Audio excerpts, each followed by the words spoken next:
This is the day we've all been waiting for. We've been together on this Lewis and Clark journey for over 12 hours in total, almost 6 months in the making. We've been through at least 16 states, and now we are on the home stretch.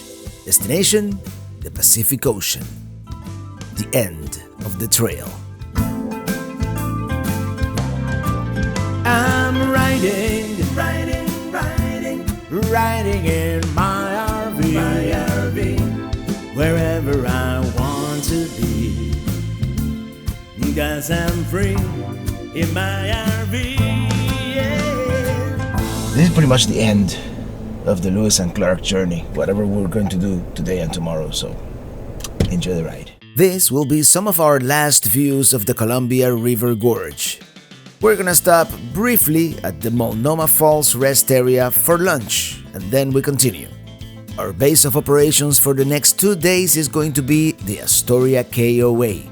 There are many places we want to go where it would be unwise to drag the trailer through.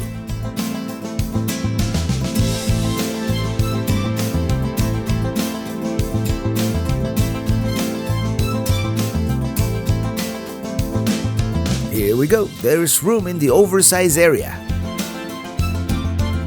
Quick lunch break or breakfast break here. It's lunchtime anyway. At the Multnomah Falls rest area, and all I gotta say is shrinkflation. Well, that was satisfying. It's probably not the healthiest of foods, but in any case, here we are at the Multnomah Falls rest area, and now I'm gonna walk that way, see if we can get a shot of Multnomah Falls, which it's not the best location if you want to like take a nice picture, because it's always, the sun is always somewhat behind them. There you go, slide in.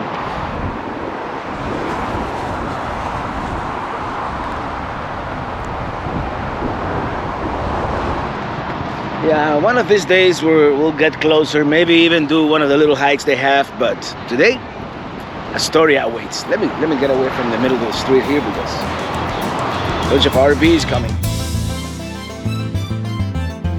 And we're out of the gorge, approaching Portland once again.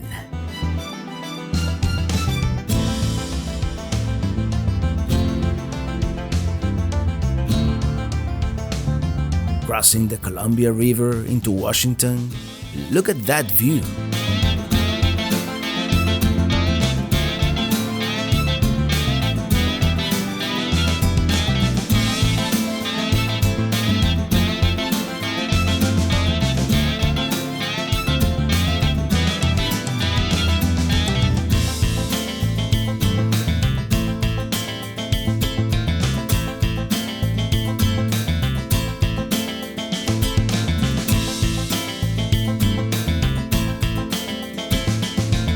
The Columbia River, once again, now going back towards Oregon.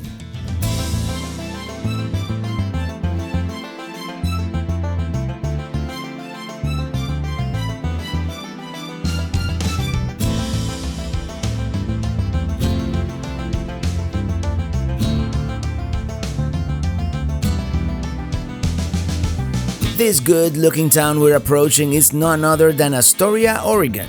Settled in 1811, it is considered the oldest American settlement west of the Rocky Mountains.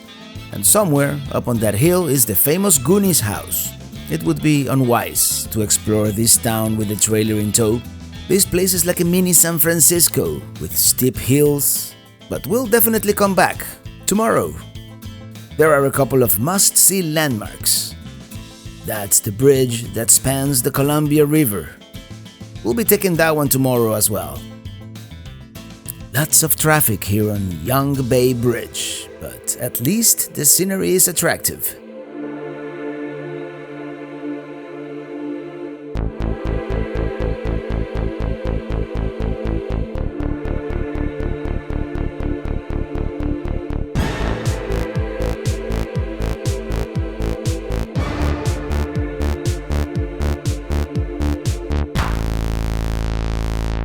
We don't have a whole lot of daylight left, so let's take advantage of what we have.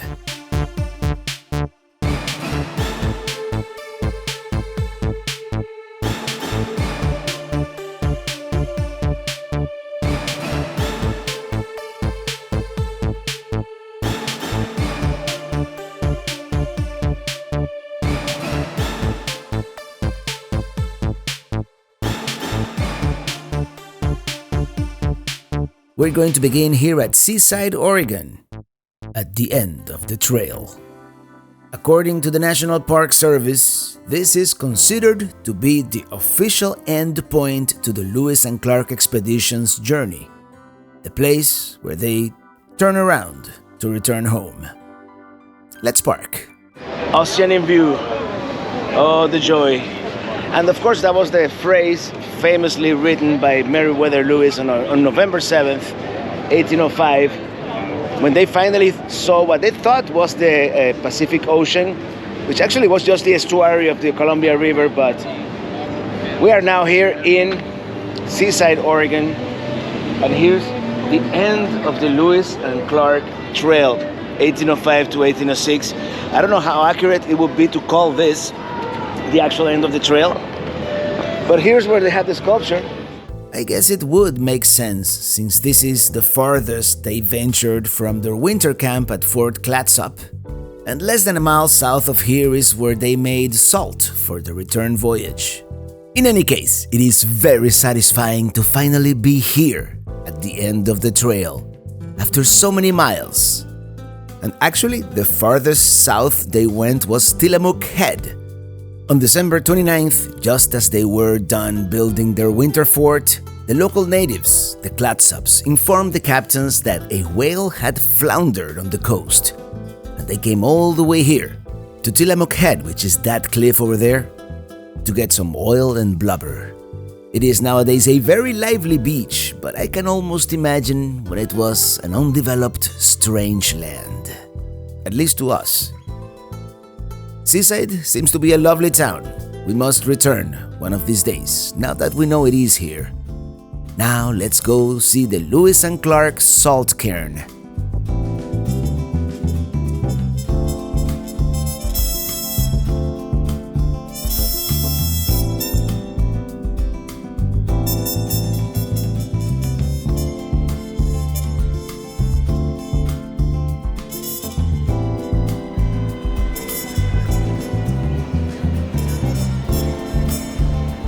Yeah, we're making salt right here.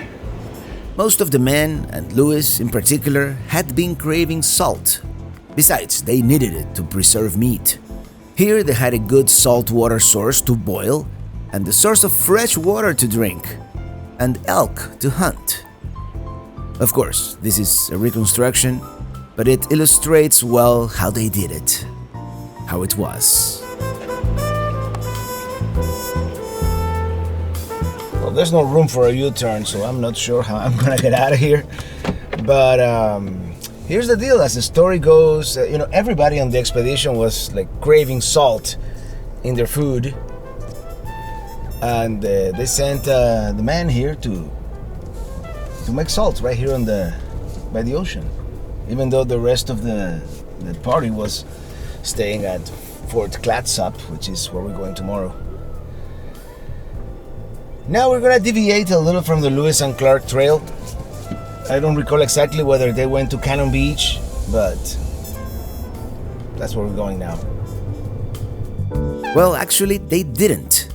I've been as reliably informed as I can be, given the circumstances, that Tillamook Head, just south of Seaside, is as far south as they went. Hence, the end of the trail statue. One of the things I didn't get to do last time I was here was Ecola State Park. From the top, you're supposed to get commanding views of Cannon Beach and Haystack Rock. Trailers are not recommended on this road, so I decided to err on the side of caution back then, but today we're not towing, so up we go. Did anybody see the closed sign back there? I decided to ignore it, and lo and behold, the road is closed. Well, that was beyond disappointing. As you probably know, in 2019, I didn't come in here because I was towing the trailer, and there's a big sign there that says trailers not recommended, so I chickened out. But now it is closed, so we're gonna have to return. Take the next left onto East 5th Street. Very disappointing. Oh, but don't despair. We're still going to be able to see one of the most iconic views of Cannon Beach. It is going to be dinner with a view. At sunset, perhaps? And yeah, this is it. One of the most iconic views there dare I say, in the entire Oregon coast.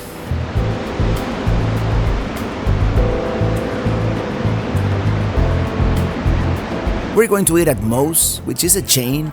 It is one of those more for the view than the food, although I have no complaints about the food.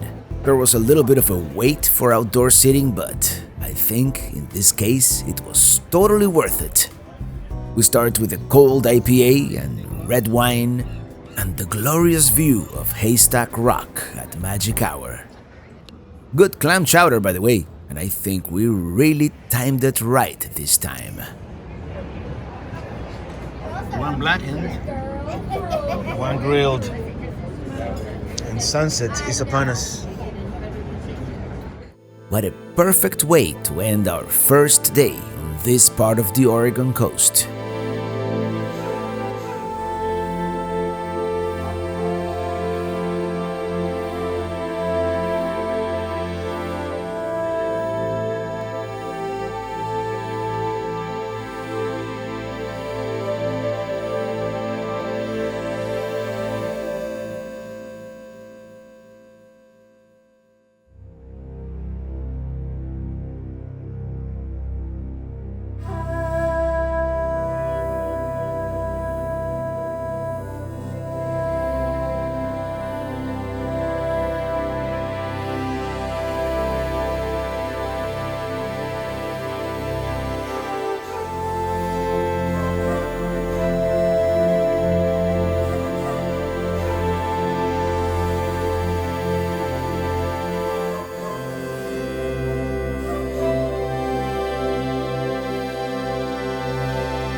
Picnic?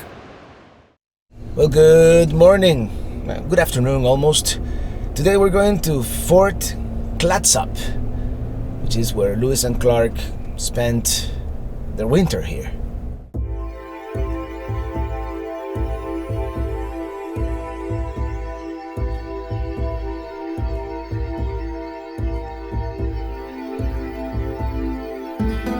Here we are, Fort Clatsop Lewis and Clark National Historical Park. And here we are. This is the visitor center. I have no idea where the fort is, so we're gonna find out where everything is. I was thinking this might be our last interpretive center of the whole trip, but no, there's still one more after this. Here we have the story of Sacagawea, and we're back to spelling it with a G, and the recount of the whole expedition. Something happened before they got here that had never happened before. But first, let's explore some of these exhibits. Here's a Clatsop offering them a flounder. And here's a diorama depicting when they went to see the whale at Tillamook Head. Here's what happened that was unique. After several days of horrible weather, they were rescued by the Clatsops and were finally able to camp near Cape Disappointment on the north bank, where we're going next actually. And they had three choices of where to spend the winter. They could either remain there, which wasn't great, go back to the falls upstream, or come to the south bank, where there might be more game, good water, and shelter.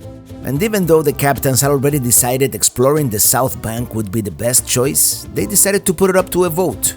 All but one voted to explore the south bank before making a decision. But what was unique about this vote is that they included York and Sacagawea. For the first time in American history, a black slave and a woman had casted a vote. So they crossed the river, found the south bank more satisfactory, and on December 7, 1805, they decided to build the fort here. They named it Fort Clatsop, after the local Native Americans, which they liked much better than the Chinooks on the north bank. The fort would be finished by the end of the year. Outhouse, perhaps?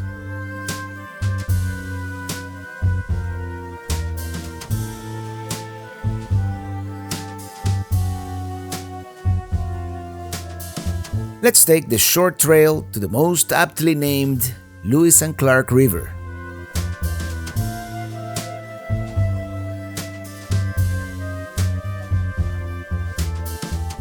Check it out, twin Sitka spruce. By the way, they are not redwoods, but they are pretty big. They're impressive.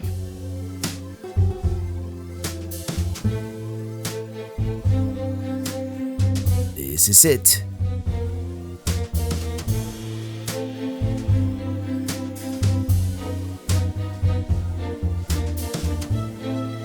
The poles on the water are from what used to be 80-year-old Douglas fir trees. The logging industry has been very important in this area. Alright, let's go someplace else. That is, of course, Astoria, but we're gonna save Astoria for the end of the day. First, let's go to Washington, to the North Bank. There's a cruise ship in town.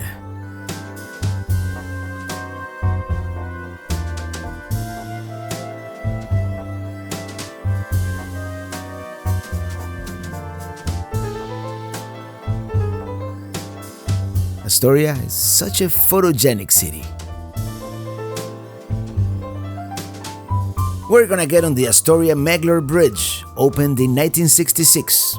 According to Wikipedia, it is the longest continual truss bridge in North America. It is certainly impressive. I would not want to get caught up here during bad weather. This is the Columbia River estuary, which Clark mistakenly called the ocean, and I think we've got one lane closed up ahead. On a positive note, this gives us more time to enjoy the scenery.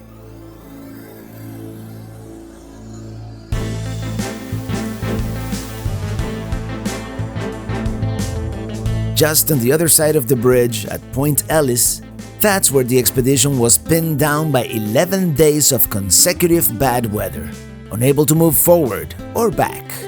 As I mentioned earlier, they were eventually rescued by the Clatsops, who had much better coastal canoes. Lewis and the small party, and later Clark as well, were able to make it to Cape Disappointment, which is where we're going next.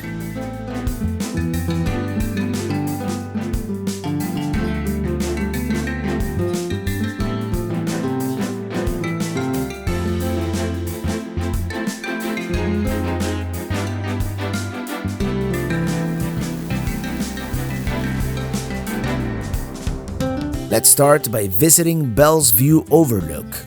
It is a very short but very rewarding hike. Alright, we're gonna do the Bell's View Trail here, which goes to a viewpoint very close to the lighthouse. That would be the North Head Lighthouse, which faces the Pacific. It is just about a quarter mile, not very steep. As I said, a very rewarding hike through what can only be described as a temperate rainforest. And there's the lighthouse. I can hear the ocean. And now I can see it.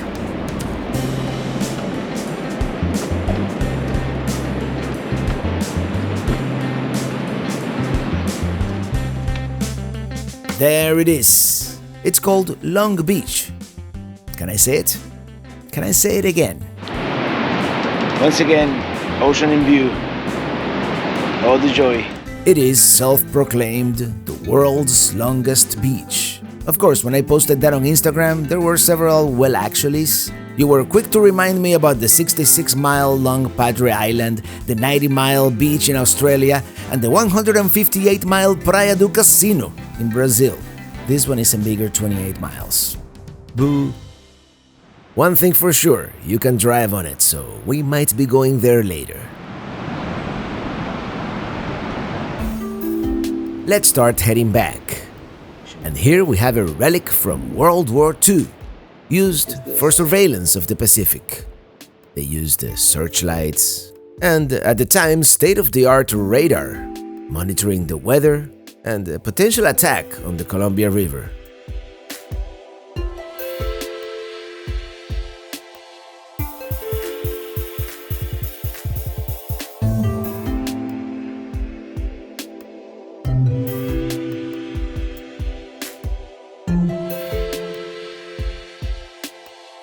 Now we're going to our last interpretive center of the whole Lewis and Clark Trail. We're going to park here and do a short hike. 0.2 miles to Interpretive Center. Let's do the trail.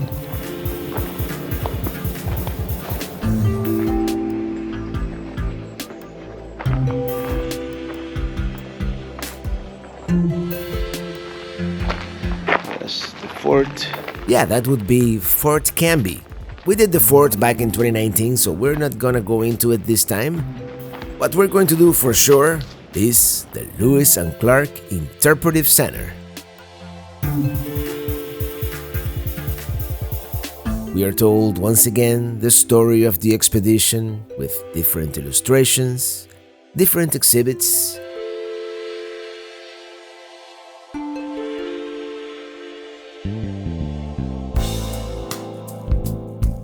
Even though the story they are telling is basically the same we've seen many times, each interpretive center does it its own way. I still think the most comprehensive one has been perhaps the one in Great Falls, but there are several other ones, honorable mentions if you will, which in my opinion, like this one, rank higher among the rest. This one actually has a really good movie. And think that we are at an end of our voyage to the Pacific Ocean.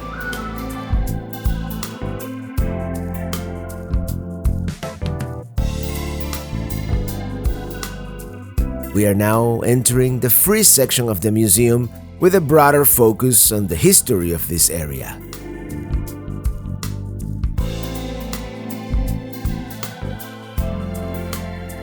We have a raised relief map, and this is where we are. The Fresnel lens, and here's a display illustrating how it works.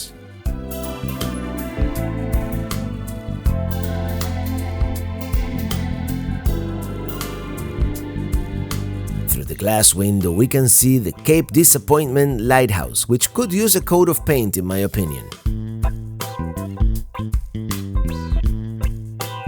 Actually, you can see the lighthouse better from outside. Sometime around November 16, 1805, Lewis came up to here and carved his name on a tree. 2 days later, Clark came as well, and beside his name he also carved by land from the United States in 1804 and 1805. So I'm gonna say it again, just like Clark wrote it. Which, by the way, I mistakenly said earlier that it was Meriwether Lewis who wrote it in the journal. It was Clark. Meriwether Lewis was kind of depressed during those days. He was kind of a manic depressant person. So he would manage to do the expedition, but he didn't write for many days. So the journal has many gaps. Luckily, Clark filled those gaps. But in any case, as William Clark wrote in the journal several days before they actually came here, oh, the Oceanian view, oh, the joy. Well, that's it. I think this would be a fitting end to our Lewis and Clark journey right here at the Pacific Ocean. Now that the journey continues, but I think we're done after so many months. I mean, it took them 3 years to do the whole thing. It took us a couple months to make it to Montana, and now about a month to complete the journey. So I think we did okay. This is officially the end of our Lewis and Clark trip. Of course, I may have spoken prematurely because while the expedition may be over, this episode is not. Now, who wants to go drive on the beach? Well, I certainly do.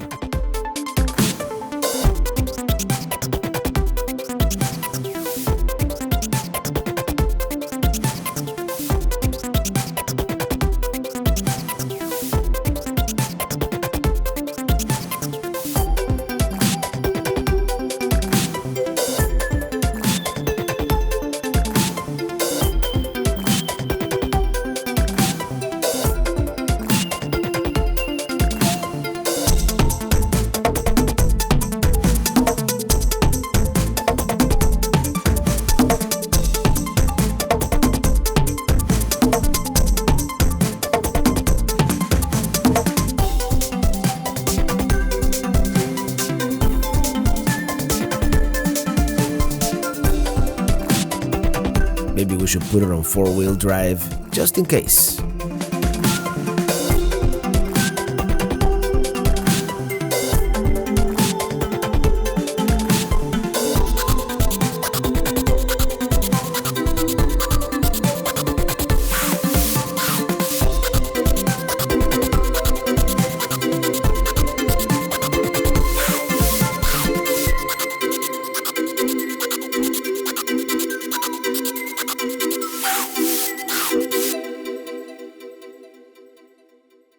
That would be the North Head Lighthouse. To think, just a while back we were up there, looking down at this beach. The Pacific Ocean. Not very Pacific now, is it?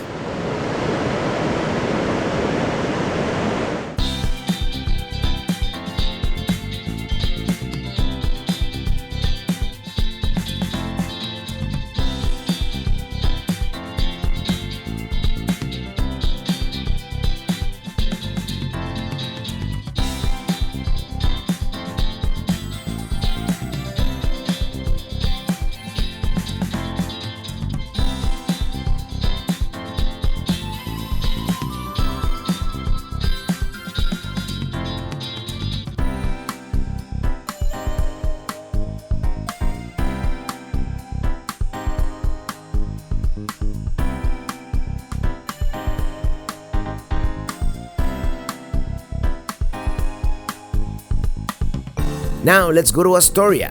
I think that would be a perfect way to end our day and perhaps this episode and this season as well.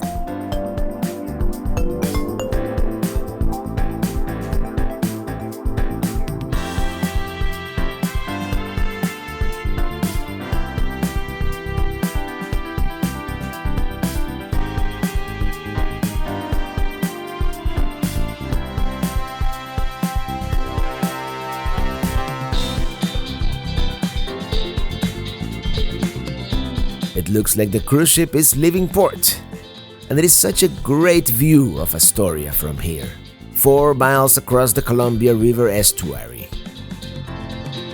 And that's the Astoria column, the first and main point of interest we're going to see in Astoria, and the only one somewhat related to the Lewis and Clark expedition.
Here we are. It is $5 to park and you can stay as long as you want.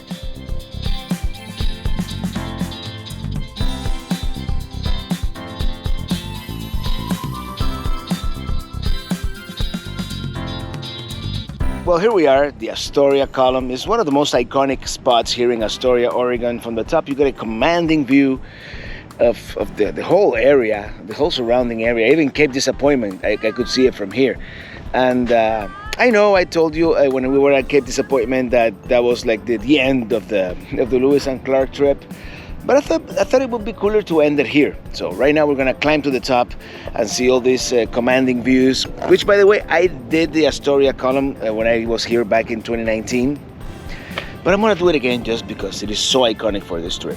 There are other things here in Astoria that we might not do, like all the famous houses of all the movies, and you can watch my 2019 video for those. But right now, let's climb to the top and take in the views.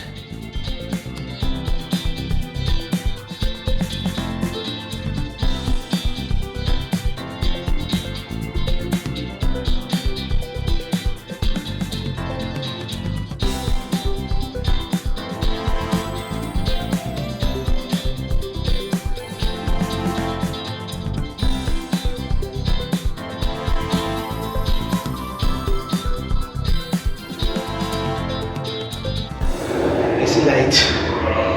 We must be getting close to the top.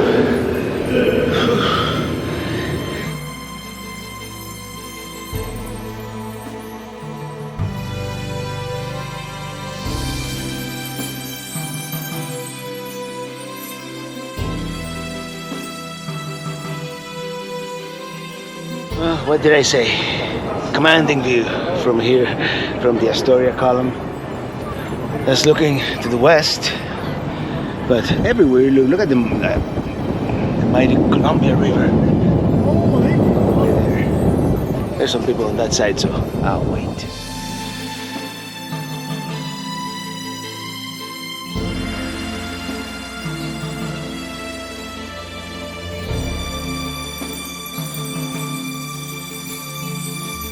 Oh yeah, this would be another great view looking north. Ocean view. Oh, the joy. Of course, we had to have at least one more interpretive sign about Lewis and Clark. But we have two. Here's the requisite map. And here we have a canoe, probably more refined than the ones used by Lewis and Clark. I forget when was the last time we ate, but it was a while back, so let's go eat. And there are a couple of good breweries in town.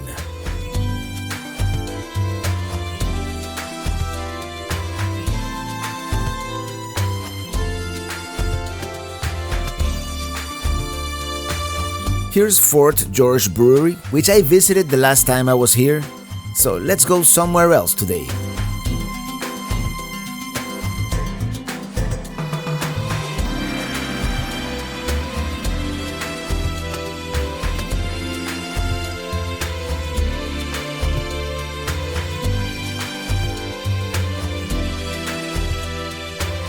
Here we are, Astoria Brewing Company.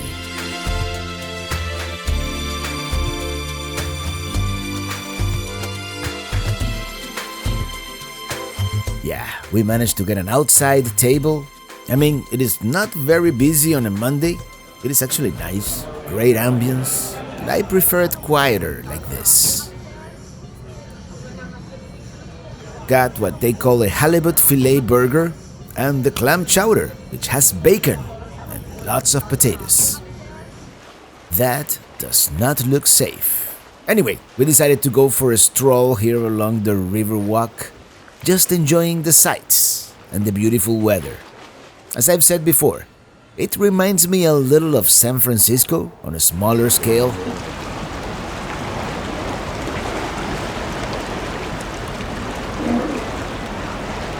Oh, I hear seals. Probably sea lions actually, but we don't know exactly where they are.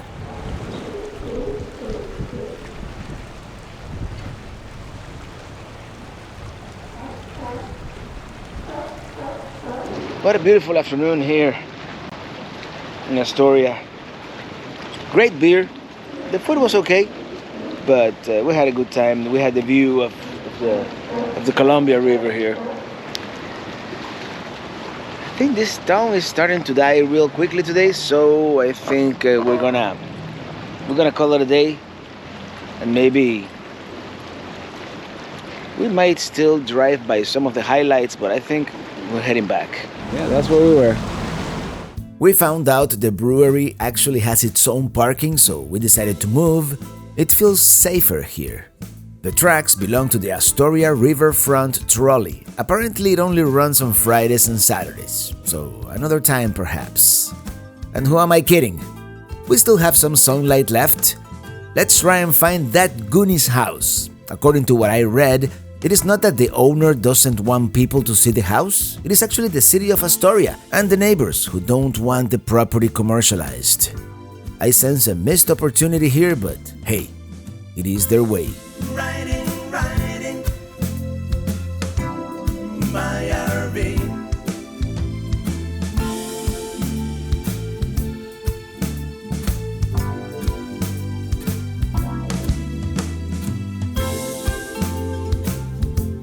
We are getting close.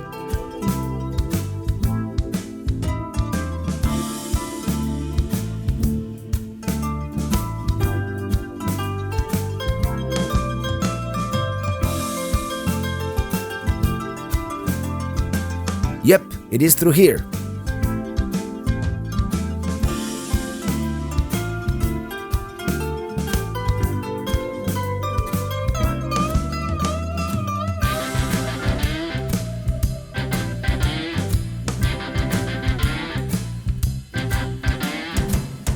I believe that's it, but this is as close as we can get.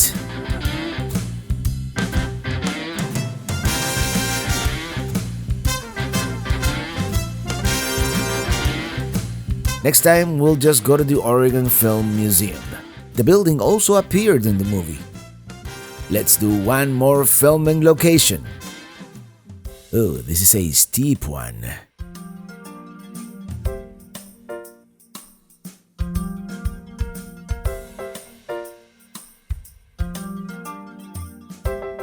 Check it out, a deer in the middle of the city. Anyway, the reason we're here is the house from the movie Short Circuit, one of my favorite movies of the 1980s. The bridge was prominently featured, and this was the house, which is nowadays an Airbnb. And here's our urban deer. Onward we go. And this is it. This is the last video of 2022. And as you probably know, this is not all we did last summer. We did also visit Devil's Tower and the Black Hills, Mount Rushmore and Crazy Horse, Badlands National Park, Rocky Mountain National Park, some amazing places in Utah, Las Vegas, the nicer parts of the California and Oregon coasts, Crater Lake. Yes, we did a lot, but we're going to save those for another time. On the next one, we return to Florida as the 2023 season begins. Until then, Happy New Year! Thank you so much for watching, and see you on the road.